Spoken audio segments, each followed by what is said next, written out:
Well, we took another portal in the inside, vanishing. When the blue light then brought me back home, as my spirit walked back into the house, landing back into my body. When I sat up and said, I will kill them all for this.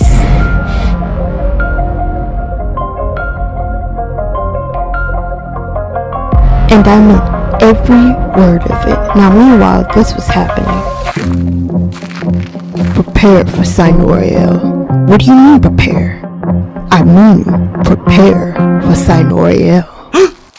She's not gonna like this. She'll get over it.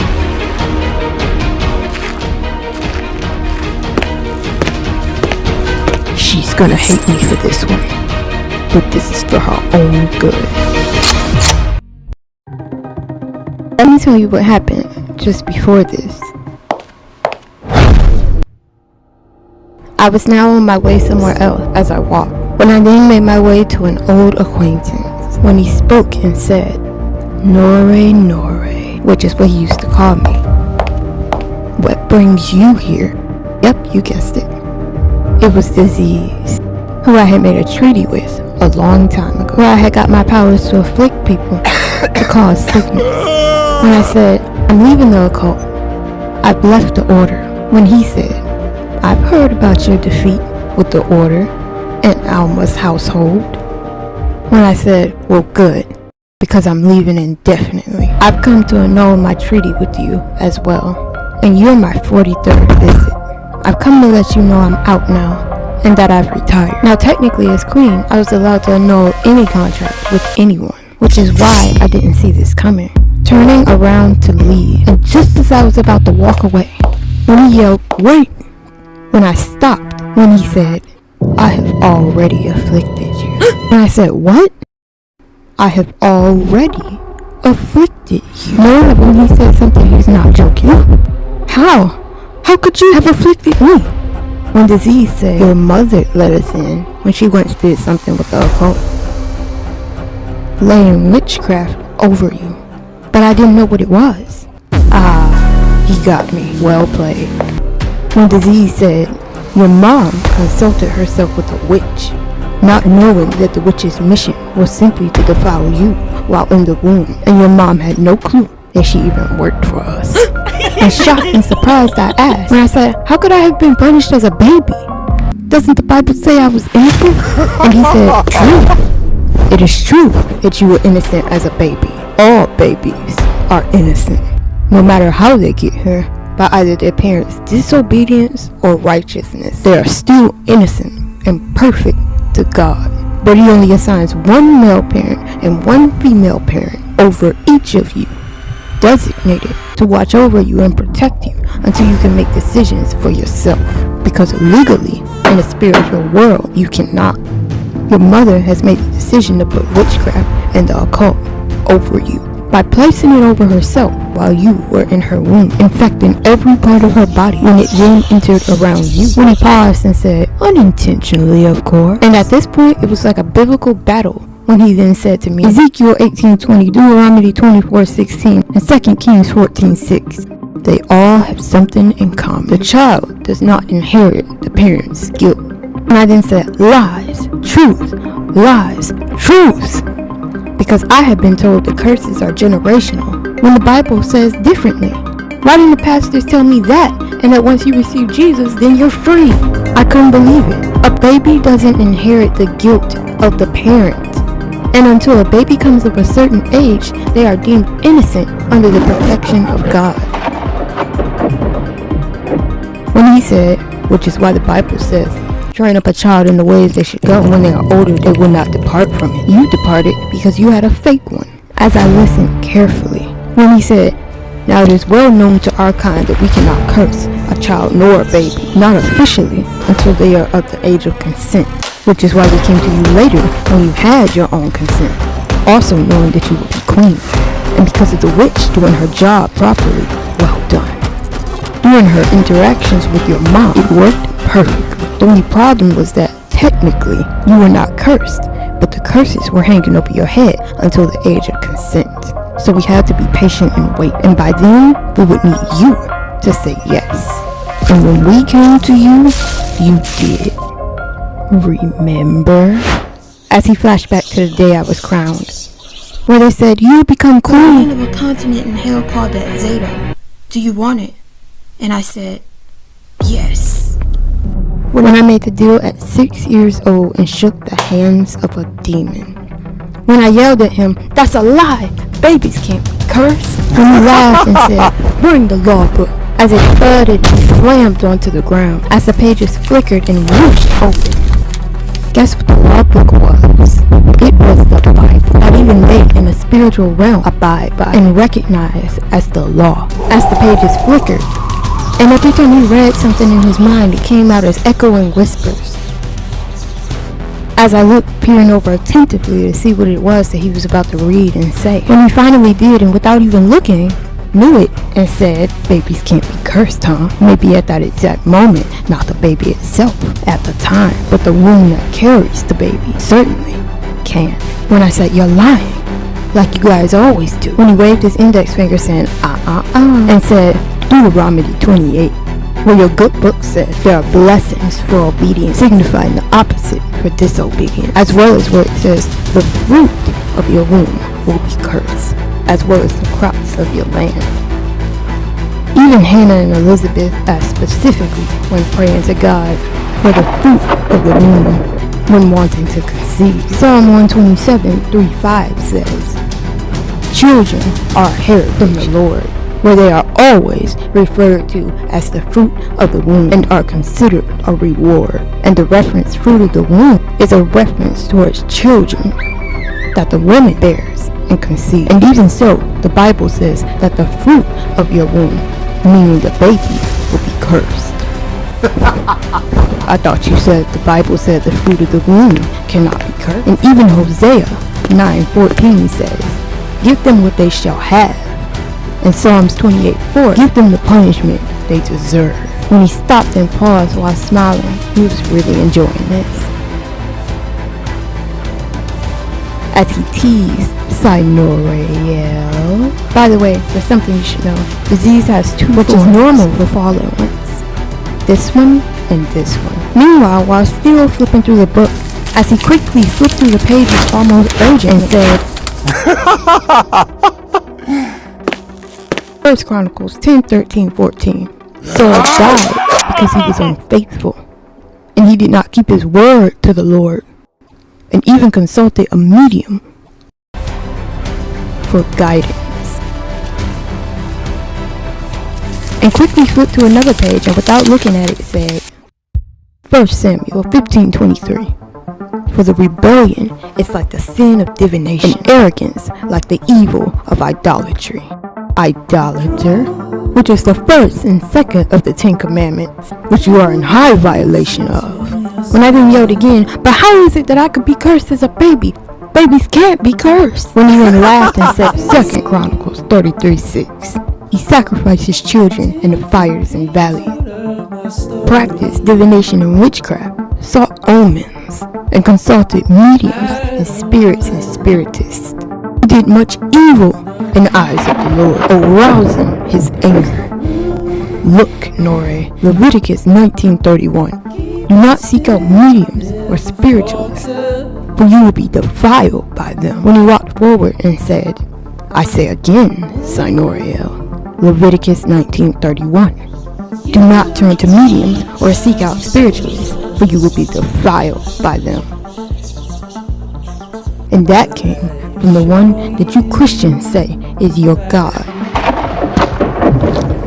That's how, even as a baby, that's how you were defiled. As I continued to stare in shock when he said, but it is true that a baby cannot be cursed, but they can be defiled, even in the womb, but will do nothing to you, and will hang over your head until the age of consent, where we will then swoop in and get you to curse yourself and become listed as one of ours. And usually people do it before they even turn to God, which is good for us.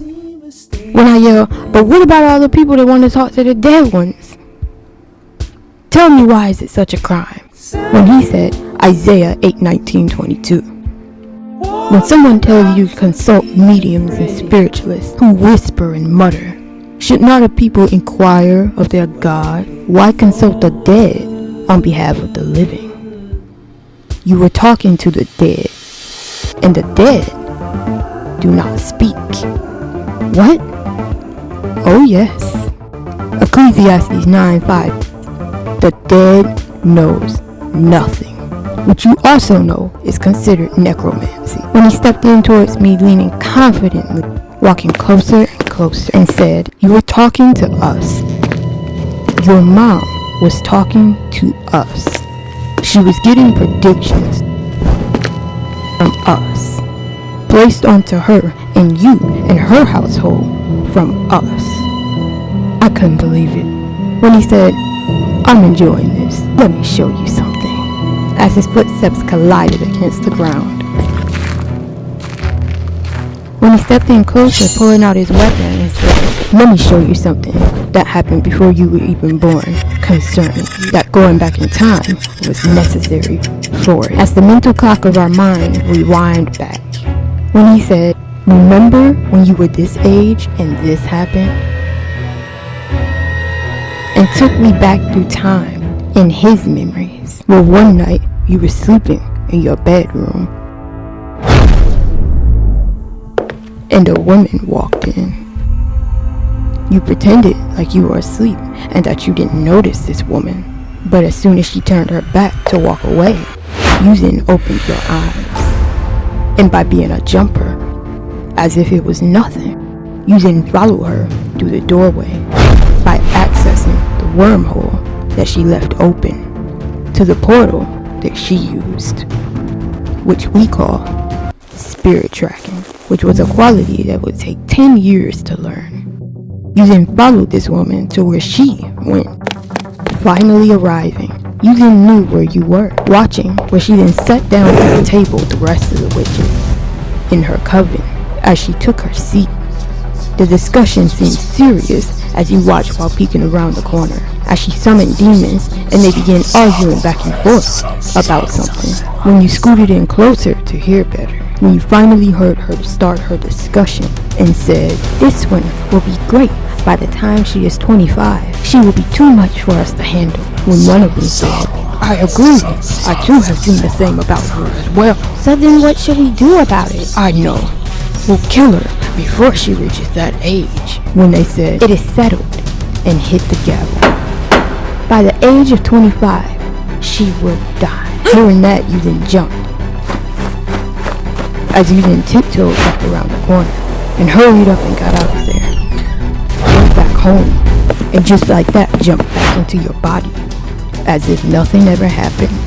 But when hearing the sound, the woman then turned around and came running as fast as she could. She could feel your signature, realizing that you might be a jumper. She couldn't dare take the risk of you seeing them and hearing their entire conversation, so she came. But when she did, you were asleep as she tiptoed back away, speaking to herself in her mind, saying, "I must have made a mistake," and left. And then once she did, then relieved, you opened your eyes, but always heard the verdict in your mind that by 25, you will be dead, and sat up that night curiously watching as he showed me more. Nore, now look. It was February 16, 1995, when two lowling demons with orders spoke. "Come on, let us ditch these bodies and seek what we came for." Agreed. Oh, as they wandered and walked until they finally got to the location they came for. There, as they snickered, there they are. As they watched carefully, their presence causing chaos. It turns out it was my parents they were after. When one last hit broke my mom's sternum, and I, the baby, was now injured. And this type of injury was to kill me later. As they started to walk away, perfect, will be rewarded highly for this one. As I watched, but by who? When suddenly I saw walking up to them another male whose face I couldn't see, who then said, "And you have done well. Now I have gotten her before she has gotten me.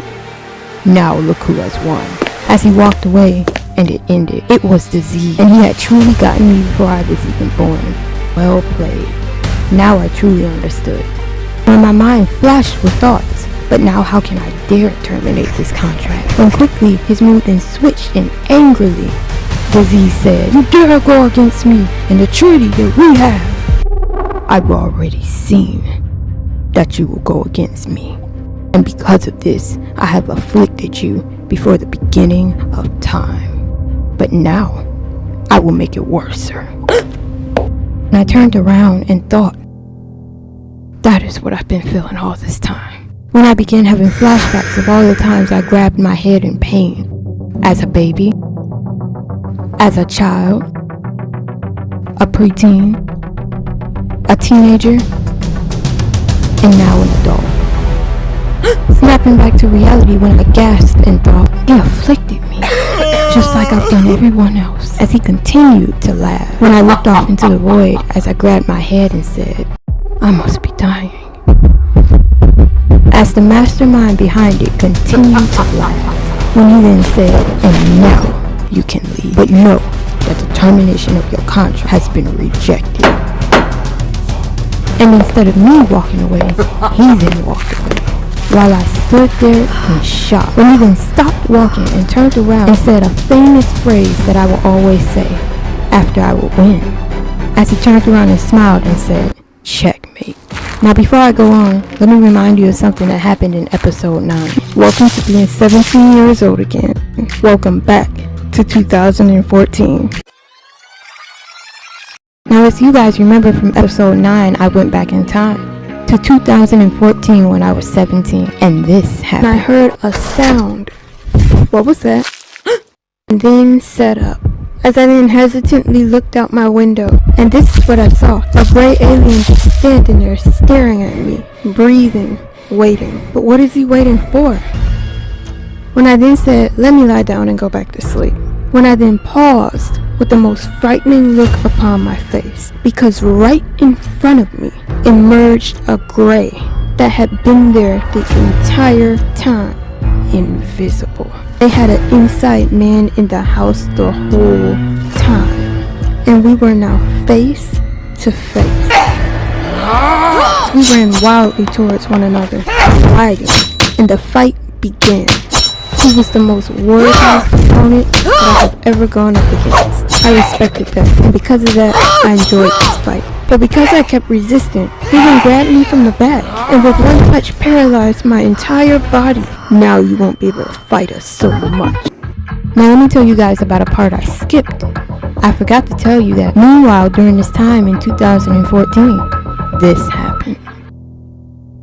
Okay, remember how the reptilians made a deal with the Greys?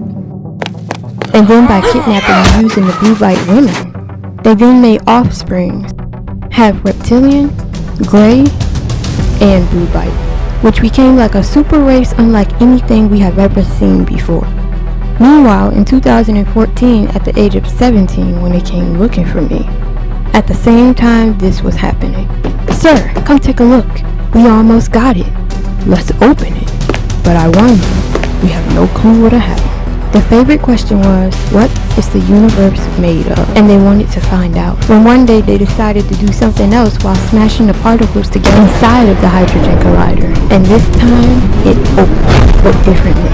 As the scientists looked happy about the achievement they made, but at the same time fearful, because they had no clue what was going to open and come out. But little did they know, there was something, or shall I say, some things, looking them right in the face, back at them, on the other side. When the last remaining bit of it smashed together, opening widely, letting all kinds of creatures through, which unbeknownst to them, they were already waiting for it. And before you knew it, many ships and many creatures then came out of the portal. They opened a doorway that they could not close. And before you knew it, they went all over the world, and ships were posted in the sky everywhere. Now remember when I told you guys about how the reptilians and Greys that came and got me in this time frame of 2014 versus when Sewa and Tiga came and saved me? I left a gap. In between that time before they had got to me, this is what was going on. When all the ships came out of the portal from the sun, and they covered the whole world as people watched in utter horror. And just that quick, it was all over the news, where there was a press release, and even the president, as well as the entire White House, had got involved. The military tried stopping them, but they were nothing compared to them. What could they do? The reptilians decided that they would destroy the world. So the humans tried making an agreement with them, because as soon as they had came out, they immediately encapsulated everyone and stoning them in mid-air in what looked like to be blue amber. Now no one could move, but their eyes could. Now this didn't happen to the whole world at once, just one by one whenever they came to a certain area, but all within the same hour. We all knew when our area would be next and started to prepare, because on the news it would say when they were getting closer and closer to a certain district, and they just passed and encapsulated everyone in Hazel Park, Michigan, which means they are now on their way to where I am, Detroit. When while packing our things and getting ready to run out of the house, we then got caught face to face with one, when another came out of the ship and waved his hand, and just like that encapsulated everyone, my whole thing, in mid-air, in the blue hard cased amber, frozen, encapsulated it, looking at the rest of my family.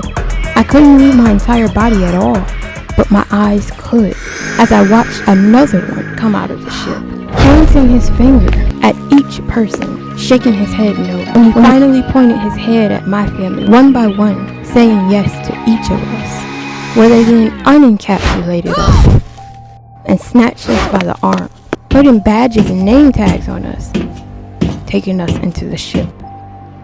Meanwhile, at the same time, elsewhere in the world, such as Washington, D.C., as well as Geneva, Switzerland, where the CERN's headquarters is located, the scientists, military, and government all knew that they had to make a deal to save the rest of humanity and Earth itself. So they offered them more humans for experimentation, but only if they would leave peacefully. We'll give you 0.2 to 3% of the population. Out of 7 billion, we will give you 2 million people. I couldn't believe the government gave up their own humans so quick. When they quickly backed down and accepted, we have a deal, and they shook on it. Without a fight, I wonder why it was so easy. If they came to destroy Earth, then why did they take a deal? Nah, something's not right about this. And just that quick, they fired up, heading away in the ship, as they then told us, it is time for you to go back home now, and dropped us off, back at home. Meanwhile, they were rising up, making their way back to the area that they needed to go to, which just so happened to be Geneva, Switzerland, to the CERN. When they walked in, the scientists scanned them and said, "Are you really ready to do what you said you were gonna do? Will you keep your word?" When the reptilians said, "Of course." See, these reptilians weren't the ordinary ones. These were the ones called Drox, the draconian bloodline. Very evil and deadly. But for some reason, they made a deal with them. And they started explaining what the deal was, and said, "We will turn back the time using the CERN, causing you to go back to the exact moment when you guys came." When the Droxians set up and said, "But there's only one problem." "What? What is it?" "The real timeline will still be faintly there in the minds of the humans. We have pre-calculated this. We expect this." When the machine then turned on, and it started, electricity sparking everywhere, as they picked the destination they wanted to go to, and looked back and said, "This isn't over." The scientists stared at them, and the time counted them. "We'll always be here," as they went through the wormhole, spitting them out somewhere else, right where they first began. And now Earth is safe. Now the invasion never happened. But they still have a deal that they must give up at least 2 million of the entire population. But now there are 2 timelines in the thoughts of all the humans, which the scientists then call the Mandela effect. And at this time, the Mayan calendar countdown was on the news. Turns out this wasn't the first time this happened. It had first happened in 2009. This is the second time, which is in 2014. And the minute they returned back to where they came from, everyone was unencapsulated again, as if nothing ever happened. But the scientists and the government remembered what happened, as the CERN itself had protected their memories. But what the scientists didn't know, the Drox didn't come to destroy the Earth. They actually came for one assignment and one assignment only. And after they left, this is what happened. Now what the scientists didn't know is that they came on a mission, observing them all over again through the same portal, as if none of it ever happened. The same one that they were looking at them through in the first place.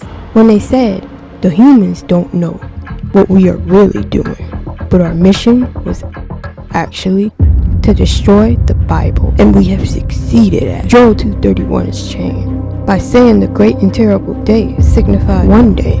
By saying the great and the terrible day signifies more than one.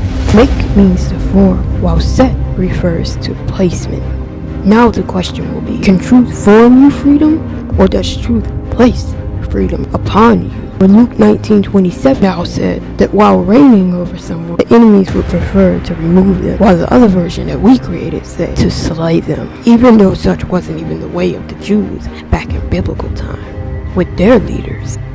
Now Matthew 16, the Lord's Prayer, has been changed as well, stating done on earth instead of in earth, while on indicates upon, so in indicates a boundary, which is true, and forgive our trespasses, meaning illegal entry of a property, instead of forgive our debts, which is the correct one, that it was by debt that the price for the humans was paid.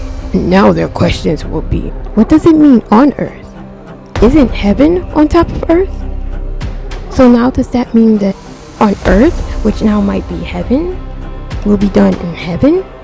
Or it will be, so is it going to be done in earth as it is in heaven, as in the boundary, in the confines of the earth, as the Bible states?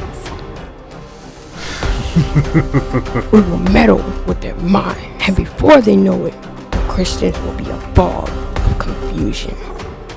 We have our agents in place, right? Yes.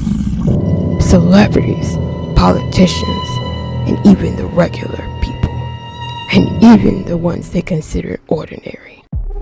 Perfect. And after that is when the other reptilians came and got me, and Sewa and Tiga came. Now you're gonna need to remember this to understand what's about to happen next. Now let me recap. Remember when this happened in episode 10? When the fallen angels and demons begin to hesitate, looking fearful.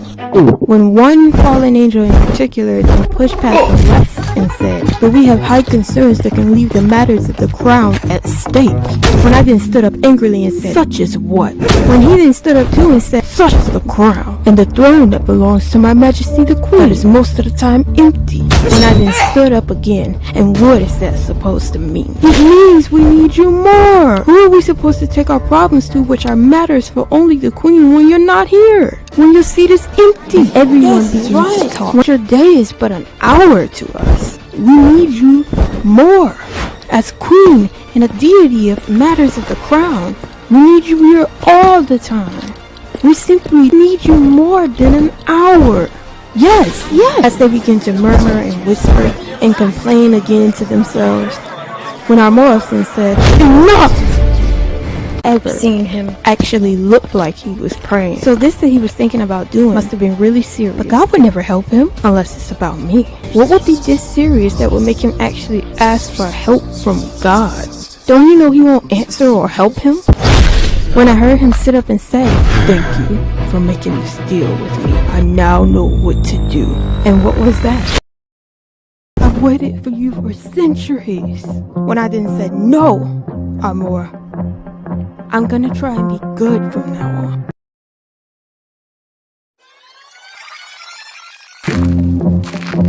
Prepare for Sinoriel. What do you mean prepare? I mean prepare for Sinoriel.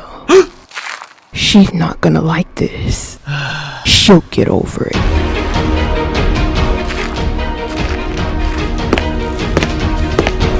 She's gonna hate me for this one. But this is for her own good. Right after that, at this particular time, it was night, and our morals came. As I heard the softness mashing against the carpet as he walked, when he hugged me and whispered, Sinor. And instantly, I woke up. I already knew who it was. When he said, Sigh. Just because we can't be together now, doesn't mean we can't be together just one last time. As he whispered and hugged me. When I sat up and said, just one last time, Yes, just one last time. Let me take you somewhere. When I paused and looked at him and said, one last time, and we vanished. As we flew throughout the sky and over the clouds of the dark night, with him in his usual form of a fallen angel still flying in the night, and I even changed into the form of one as well, which was my favorite thing to do because of all the privileges that came with it, that ordinary humans don't usually get to experience at all. And we flew so fast and so far throughout the night that we actually made it to the other side of the globe, where it was daytime. When we then stopped looking down at everyone, flying throughout the air together, playfully, and whatever else we felt like doing. Where we then paused in one spot of the air, and I then stopped and looked down, noticing that we were right above the scientists. I wondered, why are we directly above them when they want us the most? And that's who we hide from so much. When their machines began going off, and their cameras rapidly beeping, they spotted us. When they then came urgently running to the very spot we were in. And our Morris had already changed himself into looking like his emo self that I had met when I was younger. As the scientists came running, putting up boundaries where we basically couldn't get out, using the mountains and the helicopters to climb up towards us. When our Morris looked at me and tethering himself and yelled, "Let's kill them all!" And the fight began, and we fought hard. As me and our Morris fought in tandem, our movements flew but deadly. The scientists were armed with strange devices, the tethering device, and their other weapons. As they stumbled backward, our Morris's wings expanded, creating a powerful gust of wind. And I used my magic to ignite the air, casting flickering shadow upon the mountain walls. When while fighting, I then paused and questioned, but why aren't we gone by now? When we both know very well that we can. As the fight rallied on, when one got so close near me and almost got me with a syringe in hand, Amaro saw and angered. He then enlarged his stature and snatched me back, killing the scientist. But exactly while that was happening, one got so close near him with both a weapon and a syringe that I knew they would have took him for experimentation. Now back to back, when I turned around and grabbed him by the arm, grabbing the weapon that was in his hand, my back now on his chest, and without a second thought, shot it. And our Morrison stopped. It was like everything was moving in slow motion. And even the scientist paused and looked at me in despair as if I was doomed. But why? When he then dropped down to the ground and said to me, "I'm sorry, Sai." It was then in that moment that I realized what had just happened. As my memory flashed back and thought back to the day of my coronation, where I was walking with a girl named Nisael, where at that time she then taught me all the ways of the Dark Kingdom that I was then at the time becoming in control of, along with him, when she said, every fallen angel that is a bound king has a weapon connected to his arm, which to everyone else is usually invisible until the king wants to use, that makes him untouchable and indestructible to the other fallen angels and demons that might want to kill him, which is something we put in place a long time ago for the protection of each of our kings and queens. When I asked, but how is the weapon stuck to the arm, and what is the purpose of it? It is chained to the arm. When I asked, so it can never come off?